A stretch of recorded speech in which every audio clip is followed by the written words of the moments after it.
Welcome to Shark Week on Bloodbath and Beyond. It's 2021, we're coming out of the pandemic, and we're going into a sharkdemic. And we're starting with Virus Shark. This is good news. Let's beat it before it beats us. Directed by Mark Polonia, this movie is about a virus shark who starts biting people, spreading a pandemic worldwide, and now a team of marine biologists and scientists under the sea are trying to find a cure. The virus is spreading rapidly. A few shark attacks have brought us to this. Muldoon. What do we like? I surprisingly liked the charm of the facility. I know this is one of the lowest budget films, but for some reason I was really entertained by everything that was going on in the facility. What's it like up there? Mister, be thankful you're down here. You have to take into consideration this was likely filmed in the pandemic where they had access to a school, which is commendable because they tried to repurpose it as an undersea facility. We have plenty of time to evacuate. Right now, we need to proceed with caution. If you insist. I do insist. And they did try to use some of the environment. We did have the editing bay. We did have the pool. That's where the sharks were. Here comes the infected bastards now. Get ready to grab one. And the whole 3D element. I mean, they let us know that it was a giant 3D facility with sharks flying into the windows. Damn! Buzz off! Shoot! It's super cheesy, and you would expect that from this kind of movie. If you haven't seen a Mark Polonia film by now, they're pretty low budget. You're gonna know what you're getting into. You know you're gonna get mostly stock footage. You're gonna get bad CG sharks, and then of course, the patented Polonia Brothers Puppet shark? Puppet Shark. See you, big baby! There's nothing to be afraid of. Well, I didn't love the acting. I will say, there were a few people that really fucking tried. And in these kind of movies, it seems like everybody just doesn't really know what to do. But I think the standout was definitely Richter. Even though what he's doing is basically just walking around with a very small flashlight looking at gauges and crap, he basically is not doing anything, but he does have some moments where he's just sitting there talking like a poet. For those who succeed, there are always those who want the reigning glory.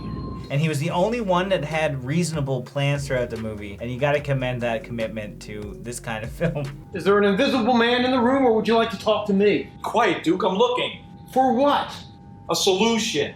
Duke was also good in this film as our soldier. Duke is the security guard that they bring in, who's wearing a cut-off wetsuit, some sort of plastic military gun, and some really bad surfer hair. I thought that was reasonable hair. That's like almost what John's doing. And I'm wearing a Young Bucks shirt, and it's basically what Nick Jackson does because he has no hair. I have hair though. It's too hot to have your hair done. And it's hot as fuck out here on the beach. We're sweating up a storm. She sweat her makeup off. I got my swag towel. If I get fucking Maybelline on that. There's no makeup on it. There's nothing to sweat off. That's why you wear the Palm Bay headband. It's soft and absorbent. And it holds your hair back like Duke. Duke, our security guard, bringing it back. His hair is just wild. He was one of the few characters that was a character. We either suffocate from no air, get crushed from the pressure, or get eaten by that virus-faced shark. Great options we have here. Like a lot of other people, it's like scientists talk about serums and shit. Who gives a fuck? You mean the Nickelodeon goop? Gak. It was definitely Nickelodeon orange. Yes, and his hair was basically that same color. He looked like the Cynthia doll from Rugrats. We're all just down here jerking off, wasting our time. Time better spent enjoying what little bit we might have left. You disgust me. Have fun, bitch. He was a little forward with the ladies, I think. To be fair. To be fair. He was set up with the impression that the ladies were supposed to like be okay with it. Because remember Muldoon was like, It must be lonely for you, or are the technicians taking care of everyone's needs? Yeah, that was really weird. What a stipulation. What are you, afraid of a little fishy? Yeah. Fuck you. Not even at the bottom of the... and the one scientist was like, I need to get a sample from the shark, and I can't do it myself. Yeah, well, what's in it for me? The next time I shower, I'll let you guard the door. Ooh, now you got my attention. Well, talking about that, I did appreciate that they kept with the puppet stuff and putting things in the foreground because boy, did we have the best scene where they were trying to get a shark out of the water. But they used two of those robot clampy arms and it was hilarious. Congratulations. You got a great wife. You know what most shark movies don't have, and I feel they need after watching this one? Cyclopses. Oh my god. That was the best twist of this entire story, is going onto land and interacting with the mutants. Where'd the mutants come from? Shelve that for the dislikes, please. What? Mutants as a dislike? What are we gonna do now, Mace? I have a plan. First, we'll eat dinner. Come on, let's break out the rations. What don't we like? When you think it's over and everything's good, they escape the laboratory. One of the scientists makes it to shore. There are infected people that she meets up with in a barn. And we've got a whole new story. We've got 3 new people that by far are the worst actors in the film, but in a hilarious way. What are you looking at? She's clean. She's clean. We neglected to mention that the scientists do get like attacked, but you can see some reasonable makeup. Zombie makeup, better than the bingo dabbers topside. Stop saying topside. God damn it. Yes, they look like they've been attacked by bingo dabbers, but they're living in a barn down by the river. And the acting from this trio is fucking phenomenal. I had to kill 2 marauders. They're getting more bold and vicious.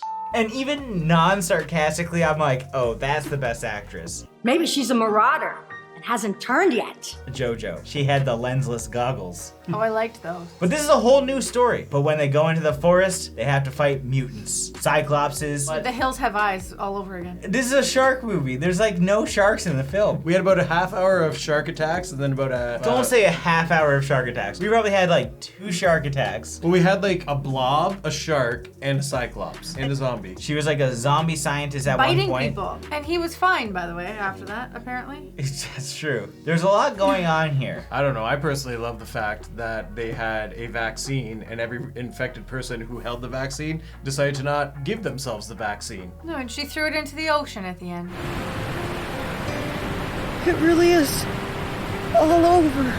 She finally figured it out. She's like, oh, I'm on a sub. I'm getting away. I'm going to freedom. And I have the vaccine. The only vaccine for the fucking thing that I have. And she just drops it. She's like, well, this is no use to me. Like, if I had cancer and there's like, I have the cancer cure in my hand, well, guess I'm gonna die of cancer anyway. Just throw it away. Like, what? Not only do you have the cure, like a physical form of it, you actually know how to reproduce this so you can save the entire world. And you're just like, nope. We can duplicate this topside. And the vaccine was the only reason they came to rescue her in the first place. Do you have the serum? Is it too late? No, ma'am.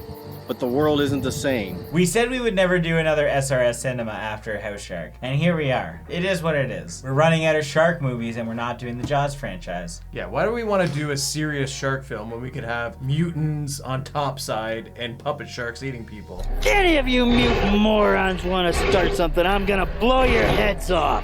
Well, we did do Megalodon, and that was in theaters. The Meg. Okay, I forgot about the Meg. Sorry, I am so below the surface when it comes to shark. So you think of the disturbing iceberg thing? Think of the shark movie iceberg thing. I should create it. We're like level 5 deep. This is not the worst. After about 60 films in, you would think some people know the basics of camera positioning. And in this film, you can see the camera operator in the reflection Yeah. of the computer screen. You can see the sound guy in the reflection of the computer screen. Reflection of the grass outside. It's supposed to be underwater. There's so many reflections that it didn't account for, but I think the screens were the most prominent because you can see them all the time. People are just sitting there beside IMAX, and you feel like they should have had data on it. It's so easy to fix. I'm gonna do it right here just so you can see how easy it is. You crop it out, you set the blending mode to screen, which knocks out the black, so it looks still like a reflection, and sure, you might still see a little bit of a boom guy, but you're looking at the graphics and the moving shit behind it. I retrofitted this installation. I did not design it.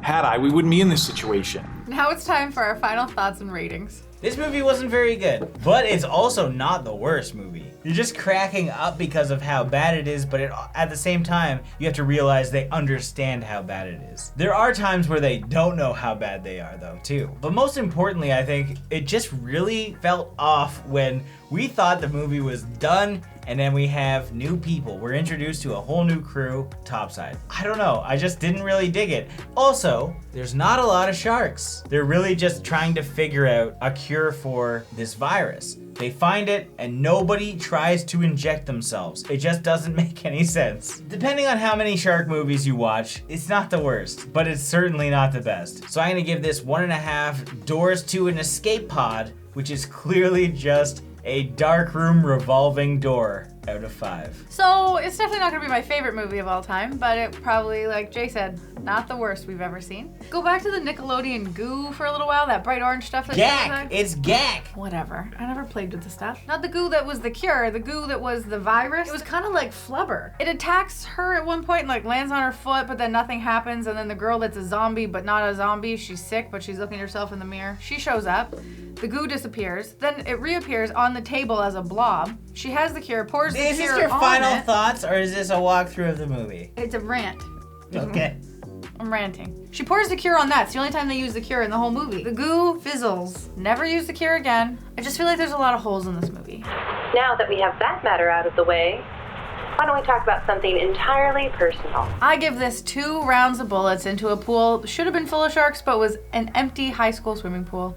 Out of 5. I think the biggest fault to this movie is surprisingly the technical aspect of it. When you're looking at the camera work and the editing and how it presents itself, surprisingly enough, I actually like this story. I actually had a good time watching this in the sense that we can riff it and just make fun of what's happening. So I enjoyed myself. I didn't mind the acting because I knew exactly what I was getting into. I liked the new inclusion of different shark puppets, the forced perspective play that they had with the claw. The claw, it moves. And of course, I didn't mind our Cyclops mutants that were on topside. And can we stop saying topside? That's what they said in the movie. It's called topside. They said it about 100 times. Action team waiting for me topside in 40 minutes. Topside. They'll ask questions when you get topside. Things are bad topside. By no means was it good, but I was entertained. So with that being said, I'm gonna give this film 1.5 machismos out of 5. Bastard's strong. You can pull me in.